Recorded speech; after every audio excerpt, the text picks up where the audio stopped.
I'd like to just start with some facts. From the Intergovernmental Panel on Climate Change, firstly, a special report in 1999 on aviation, and now the fourth assessment report. The contribution of air transport is small. In terms of global carbon dioxide emissions, it's about 2%. But it's a little larger in terms of all greenhouse gas emissions, and there are also altitude effects and possibly even cirrus cloudiness effects, which are presently uncertain, unable to measure properly. In the case of the Kyoto Protocol, which I'm sure you've all heard about, air transport was excluded from the Kyoto targets. Instead, Article 2.2 of Kyoto calls on states to address air transport working through ICAO. I've identified 6 instruments here for dealing with air transport and climate change. The first is the technical one: airframe and engine technology, air traffic management and operational practices.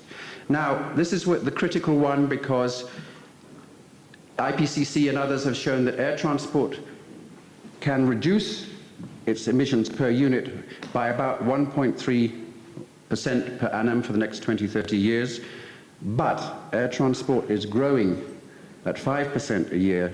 So you have to find a way of reducing by 3 or 4% just to stand still. In the short haul, trains, but again you have to be very careful. In France, they're nuclear powered. Here in Switzerland, they're hydro powered.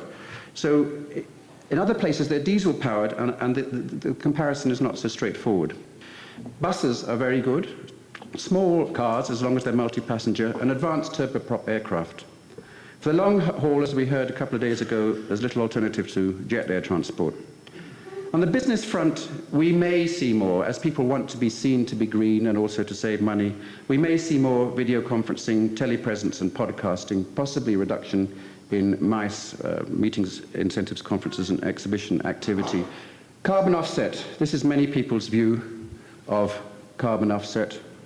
However, if it is properly put together, and we have a very good one, My Climate, is being used here for offsetting this conference, you can